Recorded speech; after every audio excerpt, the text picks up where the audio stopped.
Hello, my darlings. How are you this evening? I hope your day was very good. Mine happened to be quite eventful as I come more and more out of this sickness. But I have my water here, as I hope you have had yours today. I shall be eating dinner at the conclusion of tonight's stories, as I hope you will also make certain to eat something, not just a snack, but substantial dinner. Grab a blanket, find somewhere nice and cozy. If you're all settled in, my dears, we shall begin tonight's story. Little Thumb. There was once upon a time a man and his wife, faggot makers by trade, who had 7 children, all boys. The eldest was but 10 years old, and the youngest only 7. They were very poor, and their 7 children incommoded them greatly, because not one of them was able to earn his bread. That which gave them yet more uneasiness was that the youngest was of very puny constitution, and scarce ever spake a word, which made them take that for stupidity, which was a good sign of sense. He was very little, and when born no bigger than one's thumb, which made him be called Little Thumb. The poor child bore the blame of whatsoever was done amiss in the house, and, guilty or not, was always in the wrong. He was, notwithstanding, more cunning, and had a far greater share of wisdom than all his brothers put together.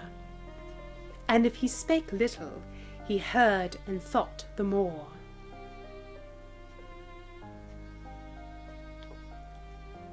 There happened now to come a very bad year, and the famine was so great that these poor people resolved to rid themselves of their children.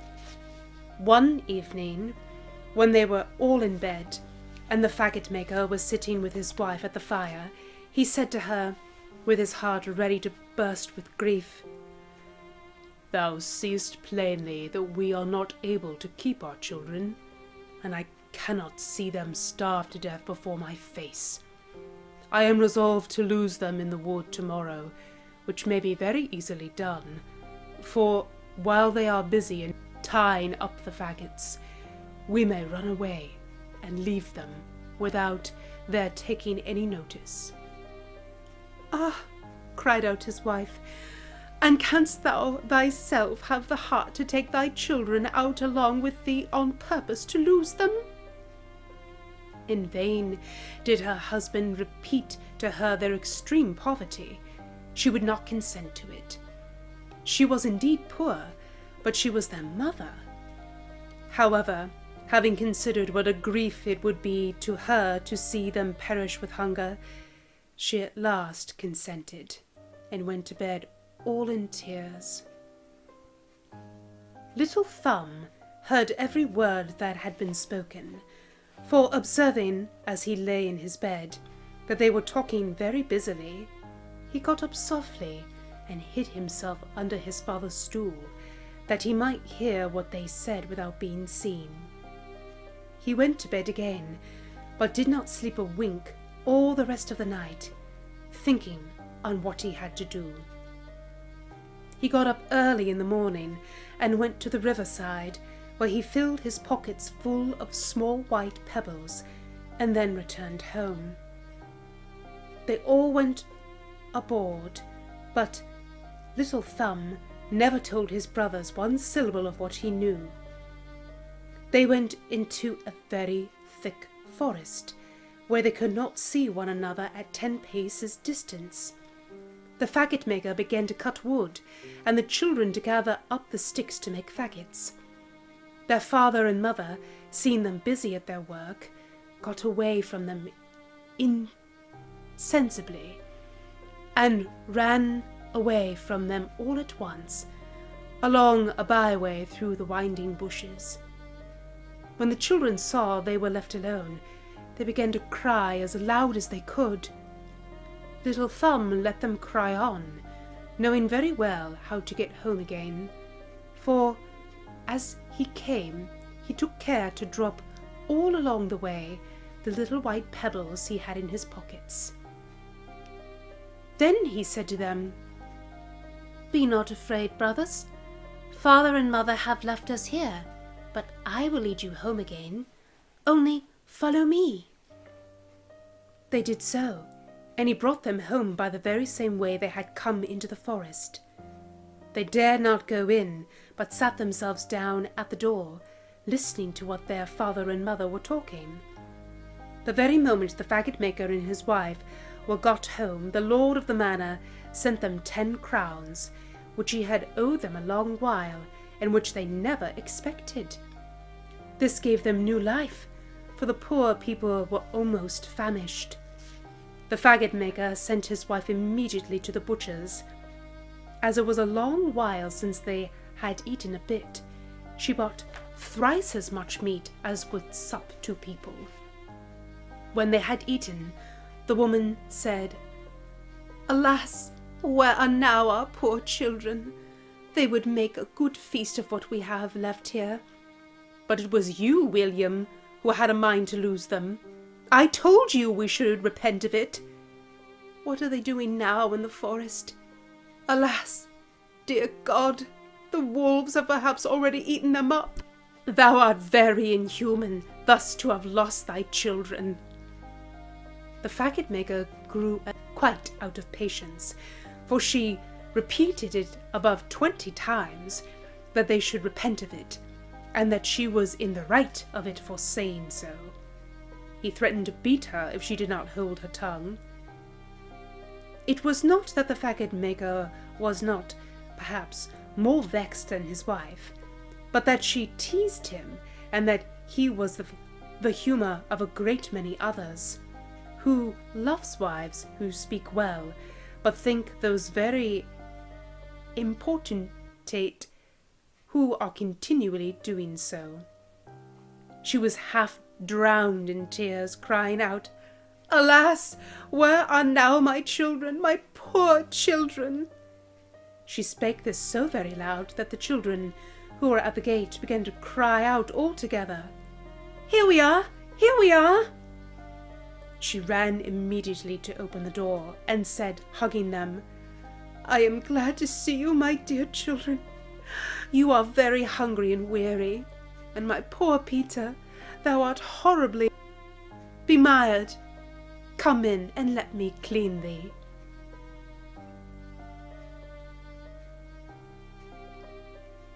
Now, you must know that Peter was her eldest son, whom she loved above all the rest, because he was somewhat carroty, as she herself was. They sat down to supper, and ate with such a good appetite as pleased both father and mother, whom they acquainted how frightened they were in the forest, speaking almost always all together. The good folks were extremely glad to see their children once more at home, and this joy continued while the 10 crowns lasted. But when the money was all gone, they fell again into their former uneasiness, and resolved to lose them again, and that they might be the surer of doing it, to carry them to a much greater distance than before. They could not talk of this so secretly, but they were overheard by little Thumb, who made account to get out of this difficulty as well as the former. But though he got up very betimes in the morning to go and pick up some little pebbles, he was disappointed, for he found the house door double locked, and was at a stand what to do. When the father had given each of them a piece of bread for their breakfast, he fancied he might make use of this instead of the pebbles, by throwing it little bits all along the way they should pass, and so he put it in his pocket.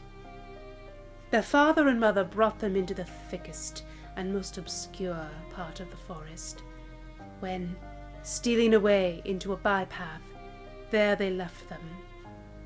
Little Thumb was not very uneasy at it, for he thought he could easily find the way again by means of his bread, which he had scattered all along as he came.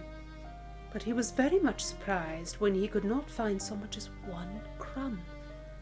The birds had come and eaten it up, every bit. They were now in great affliction. For the farther they went in, the more they were out of their way, and were more and more bewildered in the forest.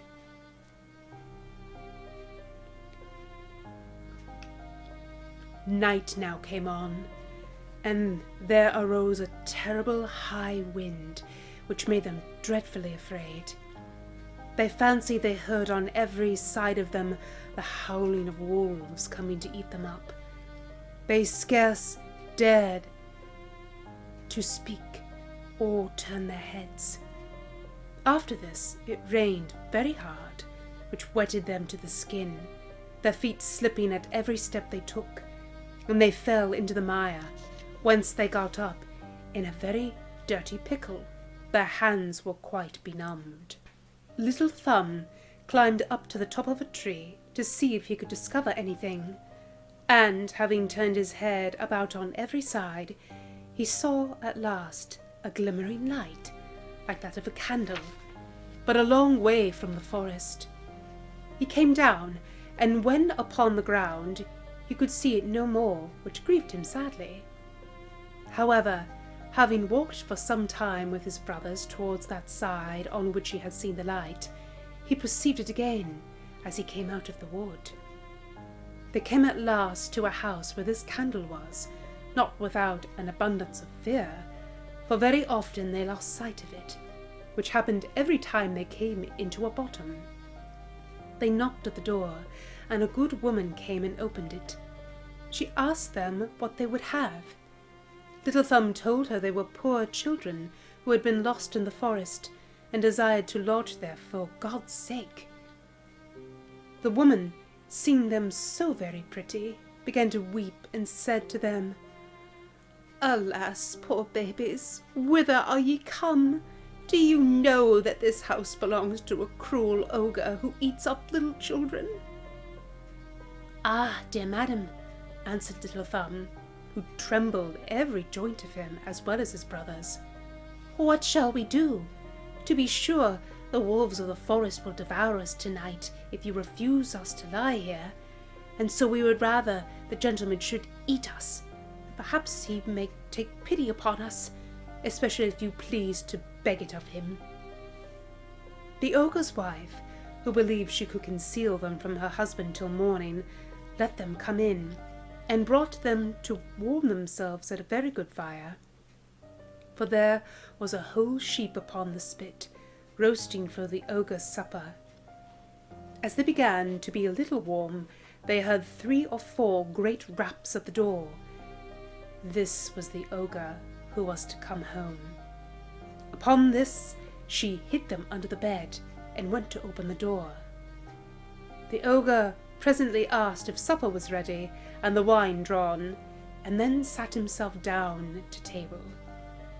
The sheep was as yet all raw and bloody, but he liked it the better for that. He sniffed about to the right and the left, saying, "I smell fresh meat."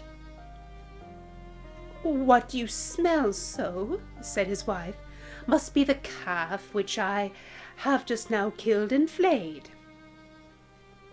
"I smell fresh meat, I tell thee once more," replied the ogre, looking crossly at his wife. "And there is something here which I do not understand." As he spoke these words, he got up from the table and went directly to the bed. Ah, said he, "I see then how thou wouldst cheat me, thou cursed woman. I know not what I do not eat thee up to, but it is well for thee that thou art a tough old carrion. Here is a good game, which comes very unluckily to entertain 3 ogres of my acquaintance who are to pay me a visit in a day or 2. With that, he dragged them out from under the bed, one by one.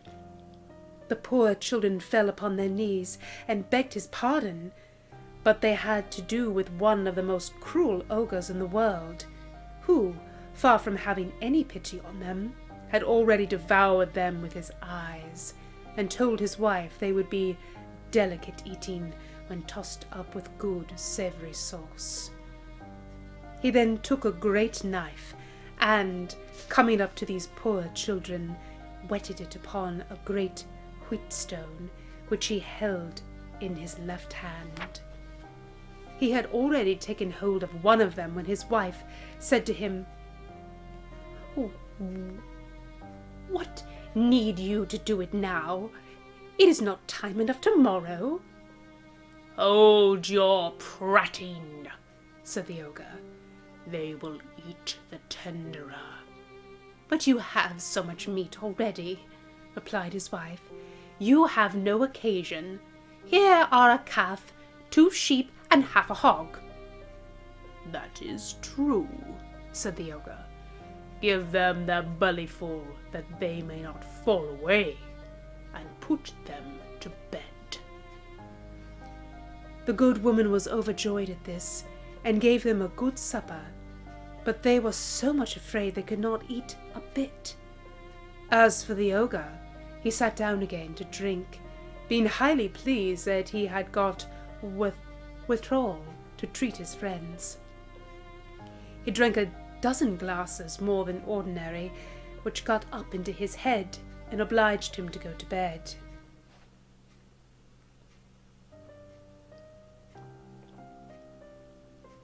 The ogre had 7 daughters, all little children, and these young ogresses had all of them very fine complexions, because they used to eat fresh meat like their father, but they had little grey eyes, quite round, hooked noses, and very long sharp teeth, standing at a good distance from each other.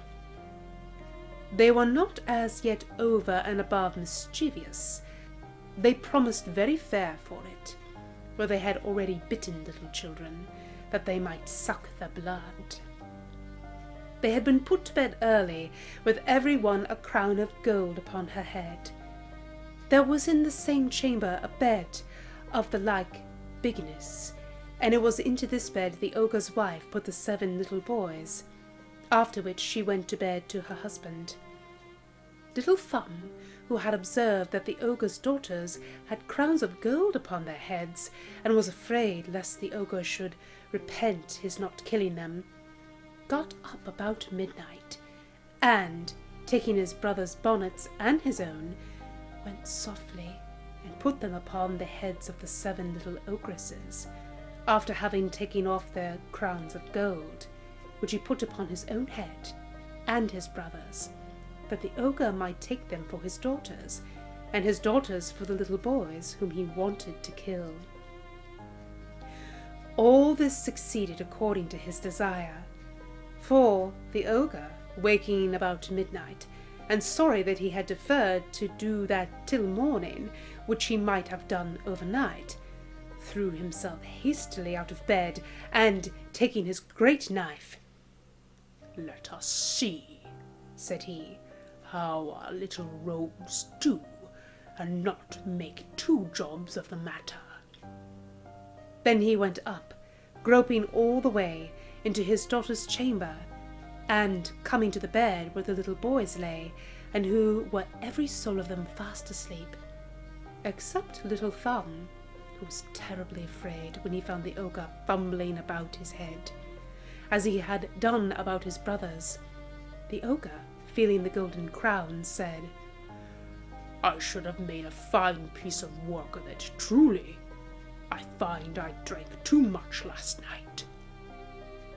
Then he went to the bed where the girls lay, and, having found the boys' little bonnets, "Ah," said he, My merry lads, are you there? Let us work as we ought. And, saying these words, without more ado, he cut the throats of all his 7 daughters. Well pleased with what he had done, he went to bed again to his wife. So soon as Little Thumb heard the ogre snore, he waked his brothers and bade them put on their clothes presently and follow him. They strolled down softly into the garden and got over the wall. They kept running about all night and trembled all the while, without knowing which way they went. The ogre, when he awoke, said to his wife, "Go upstairs and dress these young rascals who came here last night." The ogress was very much surprised at this goodness of her husband, not dreaming after what manner she should dress them. But, thinking that he had ordered her to go and put on their clothes, she went up, and was strangely astonished when she perceived her 7 daughters killed and weltering in their blood. She fainted away, for this is the first expedient almost all women find in such cases. The ogre, fearing his wife would be too long in doing what he had ordered, went up himself to help her. He was no less amazed than his wife at this frightful spectacle. "Ah, what have I done?" cried he. "The wretches shall pay for it, and that instantly." He threw a pitcher of water upon his wife's face, and, having brought her to herself, "Give me quickly," cried he, "my boots of 7 leagues, that I may go and catch them." He went out, and, having run over the vast deal of ground, both on this side and that, he came at last into a very road where the poor children were, and not above 100 paces from their father's house. They espied the ogre, who went at one step from mountain to mountain, and over rivers as easily as the narrowest kennels. Little Thumb, seeing a hollow rock near the place where they were, made his brothers hide themselves in it, and crowded into it himself, minding always what would become of the ogre. The ogre, who found himself much tired after his long and fruitless journey, for these books of 7 leagues greatly fatigued the wearer, had a great mind to rest himself, and, by chance, went to sit down upon the rock where the little boys had hid themselves. As it was impossible he could be more weary than he was, he fell asleep, and, after reposing himself some time, began to snore so frightfully that the poor children were no less afraid of him than when he held up his great knife and was going to cut their throats. Little Thumb was not so much frightened as his brothers, and told them that they should run away immediately towards home, while the ogre was asleep so soundly, and that they should not be in any pain about him. They took his advice and got home presently. Little Thumb came up to the ogre, pulled off his boots gently, and put them on his own legs. The boots were very long and large, but as they were fairies, they had the gift of becoming big and little, according to the legs of those who wore them, so that they fitted his feet and legs as well as if they had been made on purpose for him. He went immediately to the ogre's house, where he saw his wife crying bitterly for the loss of her murdered daughters. "Your husband," said Little Thumb, "is in very great danger, being taken by a gang of thieves who have sworn to kill him if he does not give them all his gold and silver. The very moment they held their daggers to his throat, he perceived me, and desired me to come and tell you the condition he is in, and that you should give me whatsoever he has of value, without retaining any one thing, for otherwise they will kill him without mercy. And, as his case is very pressing, he desired me to make use you see I have them on, of his boots, that I might make the more haste, and to show you that I do not impose upon you. The good woman, being sadly frightened, gave him all she had, for this ogre was a very good husband, though he used to eat up little children. Little Thumb, having thus got all the ogre's money, came home to his father's house, where he was received with abundance and joy. There are many people who do not agree in this circumstance, and pretend that Little Thumb never robbed the ogre at all, and that he only thought he might very justly, and with a safe conscience, take off his boots of 7 leagues, because he made no other use of them but to run after little children. These folks affirm that they are very well assured of this, and more as having drunk and eaten often at the faggot maker's house. They aver that when Little Thumb had taken off the ogre's boots, he went to court, where he was informed that they were very much in pain about a certain army, which was 200 leagues off, and the success of a battle. He went, say they, to the king, and told him that, if he desired it, he would bring him news from the army before night. The king promised him a great sum of money upon that condition. Little Thumb was as good as his word, and returned that very same night with the news. And this first exposition causing him to be known, he got whatever he pleased, for the king paid him very well for carrying his orders to the army. After having for some time carried on the business of a messenger, and gained thereby great wealth, he went home to his father, where it was impossible to express the joy they were all in at his return. He made the whole family very easy, bought them places for his father and brothers, and by that means settled them very handsomely in the world, and in the meantime made his court to perfection. Interesting side tangent, don't you think, darlings?